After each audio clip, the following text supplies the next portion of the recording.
Hey there, and welcome. Today we're diving into a really powerful idea, the fact that you can literally change your own brain to improve your life. So let's explore how that's even possible.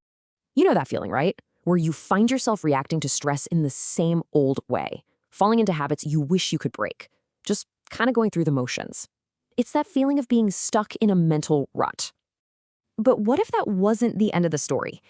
Seriously, what if you could actually rewire those automatic reactions, sharpen your focus, and genuinely find more happiness day to day?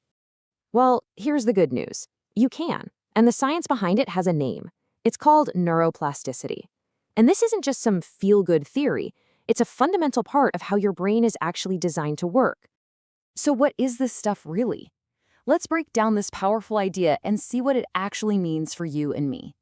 So, at its core, neuroplasticity is just the brain's amazing ability to reorganize itself by creating new connections between its cells. Think about learning a new skill, like playing the guitar. Every single chord you master is physically changing the wiring in your brain. It's constantly responding to what you do, what you think, and what you feel. And that means change is always on the table. Honestly, the best analogy for this is to think of your brain like a muscle. The mental exercises you do, like focusing on a task or practicing a positive thought, literally strengthen those specific neural pathways, making them stronger and faster. And this quote just nails it. We are not stuck with our old habits. We can actually be the architects of our own minds.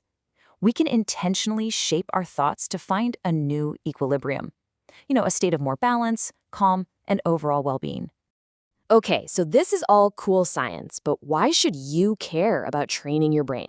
What are the real, tangible benefits of making your brain more plastic? Well, the benefits are incredibly practical. We're not talking about abstract ideas here. This is about building real emotional resilience, so you bounce back faster from challenges. It's about managing stress better, sharpening your attention so you can learn new things. It even improves the quality of your relationships. It truly touches every part of your life. So, how does all this connect to actual happiness? Well, researchers have identified 4 key pillars of well-being. And as you'll see, neuroplasticity is the tool that lets us build up every single one of them. The first pillar is positive emotions. It's pretty straightforward. By intentionally practicing things like gratitude or savoring a good moment, we can actually rewire our brain to make positivity our default setting. Every time you do it, you're strengthening those circuits. The second one is engagement, which you might know as flow. This is that amazing feeling of being completely lost in an activity.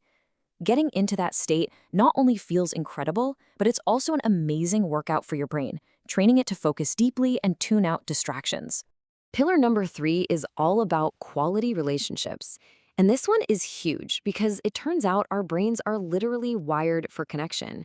When we practice empathy or kindness, we're not just being a good person, we're actively strengthening the neural pathways for social connection, which is a basic human need. And the final pillar is having a sense of meaning. When our actions are connected to something bigger than ourselves, it creates this incredibly powerful motivation that shapes our brain for long-term fulfillment. So this slide really brings it all together. See how you have the 4 pillars of happiness up top? And underneath, you've got the 4 energies that fuel the whole process. Neuroplasticity is the engine that connects all of it. It's what makes happiness not just some random feeling, but a skill you can actually practice and get better at. But what fuels this whole process, right? Just like a car needs gas, our brain needs the right kind of energy to be able to change and grow. So let's look at the 4 essential energies that make neuroplasticity happen. This table breaks it down perfectly. It all starts with the foundation, physical energy from things like sleep and good food. Without that, nothing else works. Then you've got emotional energy. It's hard to change when you're stressed out, so things like gratitude, meditation, and even play create a positive state for growth. Mental energy is about seeking out new challenges, and the energy of meaning gives all that effort a why. Okay, so this is the crucial part. How do we actually start? How do we take all this amazing science and apply it to our real lives? Well, the answer is in small, consistent actions. Here are 6 super simple but really powerful practices. Something as small as brushing your teeth with your non-dominant hand can create new neural connections. Taking just a minute for an end-of-day ritual or just playing for a few minutes. These are all tiny workouts for your brain. And you've got to remember this. Consistency is everything. It's the daily repetition that forges those new pathways, like paving a new road in your brain. Each time you do one of these small things, you're making that positive habit stronger and more automatic. Because at the end of the day, this is the goal. It's not about becoming some totally different person.